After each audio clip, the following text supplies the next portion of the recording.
Hi guys! Magandang gabi. Welcome back po dito sa Gandara SRU channel for Showbiz Update. Andito na naman nga po akong muli nagbabalik. Wala na pong iba ang lokaret na inyong kachismosang Kim Pao na si Gandara upang magatid sa inyo ng latest update and fresh happenings patungkol kina Kim Chiu and Paolo Avellino. And for tonight, ang pag-uusapan nga natin ay syempre tungkol sa vlog ni Kimi. Meron po siyang bagong update sa kanyang SOCMED. So, panoorin po natin lahat ng yan. And syempre, tungkol sa sa schedule ng Kim Pao.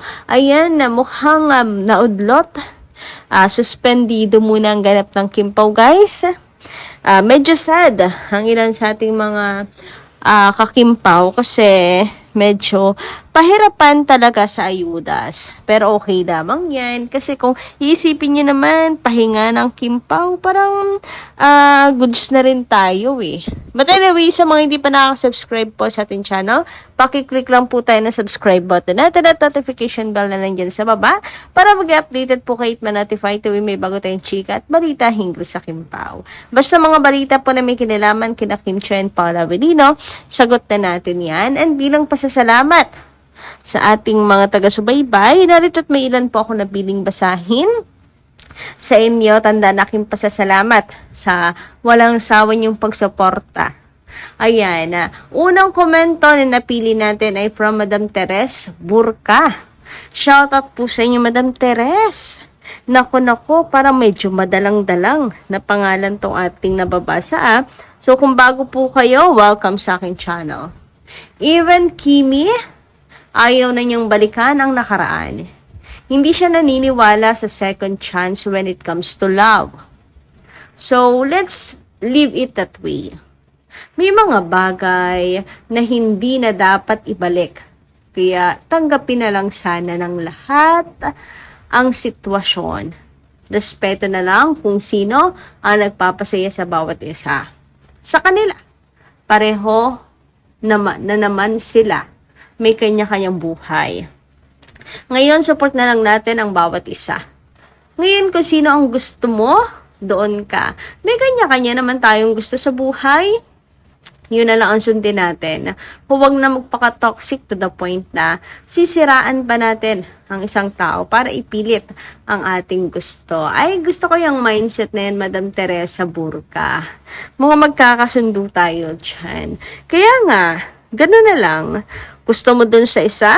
De dun ka. Huwag ka namang himasok at manira pa sa iniwanan mo.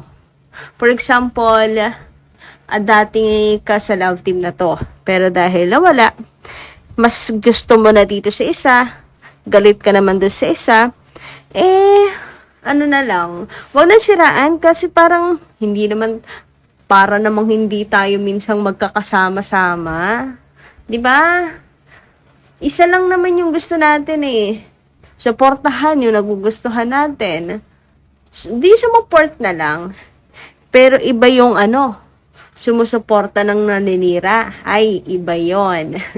So, pass tayo dyan. Anyway, about sa second chances kay Kimi, I don't think sa lahat naman ng bagay, hindi kinakailangan ng second chance. Naniniwala ako si Kim, nagbigay din naman ng chances sa pagkakamali. Pero pag usapang cheating, ibang usapan talaga yan. Talagang hindi kinakailangan ng second chance. Kasi kung nagawa sa iyo isang beses, yung panloloko na yan ay hindi posible.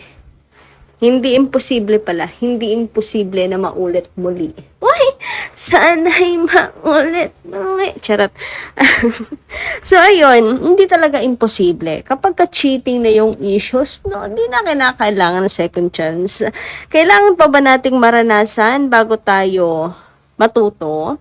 Sa karanasan ng iba, dapat matuto na tayo. Like, ang cheater's always a cheater. And paulit-ulit lang yan. Pag binigyan mo ng chance, umulit-ulit, patawarin mo ulit, paulit-ulit lang din yung sakit. So, tama si Kim Chiu kung cheating. Cheating ang problema, hindi kinakailangan ng second chance. About naman sa pamamadali, comeback. Huy! wag, wag yung madaliin. May bawat isa sa atin mayroong process kung gaano katagal humilom ang sugat. So, hayaan po natin ang panahon mismo ang humilom sa sugat. Kagaya ng sugat na natamo ni Kim Chiu sa ng kanyang pag-ibig. 'Di ba? Masaya si Kim Chiu ngayon, so let's support her. Si Kimi, naniniwala ako na kung and hindi rin naman ako papayag, magagalit din ako sa management kung project kinakailangan mo tong gawin, kung hindi yung ganyan ay parang wala naman silang malasakit yan kay Kim Chiu. Para bang si Kimi, kung alam niyang ikakasakit ang kanyang damdamin, like for example si X, tapos pipilitin siya makipagtrabaho dito. I don't think kakagatin ni Kim Chiu and magagalit din ang mga fans like, haler, wala ba kayong sa talent nyo? Puso? 'Di ba? Hey, ang dami kong nasabi. Pagdating talaga kay Kim Chiu, napaka-defensive natin no. Parang kagaya nito, syempre, mahal natin si Kimi. So, kanya-kanya na lang po. Yun na lang siguro. Kung doon kayo, so, stay kayo dyan. Get out dito sa amin. Kanyang, na lang, respeto na lang ba sa isa't isa? Anyway, sabi naman ni Madam Emelita Brayones, ang Kim Pao walang iwanan yan. Magtiwala kayo sa dalawa. Kasi nakikita sa ugali nila ang kabaitan at ayaw nila na may nasasaktan sa isa't isa. At pang forever na yan. Kasi ang lalaki, hindi yan magtsatsaga sa isang babae kung hindi niya mahal. Halos araw-araw na nga silang magkasama. Good vibes lang, mga kakimpaw. Support lang tayo sa ating idols. Yes.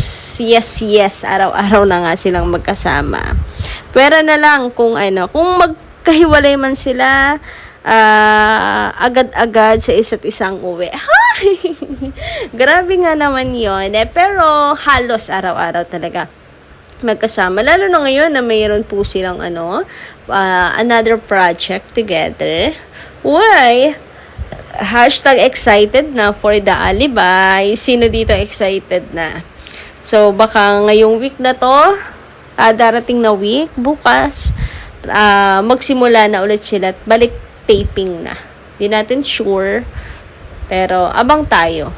Samantala, narito naman po ang bagong update ni Kimi sa kanyang IG, guys.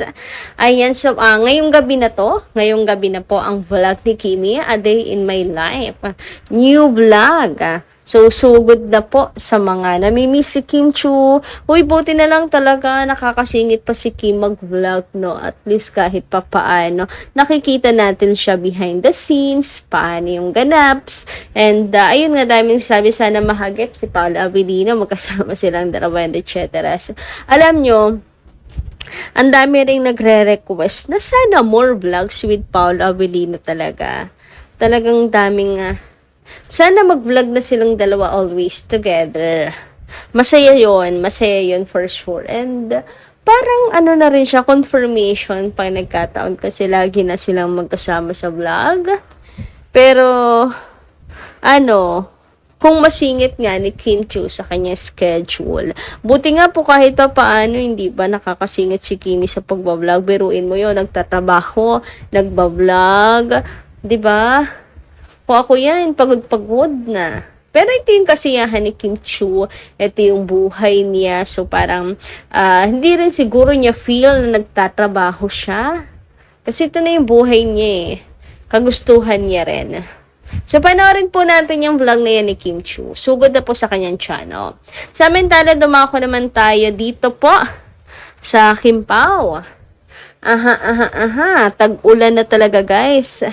Medyo dahil Sunday, alam nyo naman, pag Sunday, ang atin pong libangan ay ang mag-abang kung merong jogging ang dalawa. Pero dahil siguro sa maulan, cancel muna. Dahil sa maulan, napurnada or di kaya ay po muna talaga, pass muna. Syempre, safety and health pa rin ang mas importante, di ba?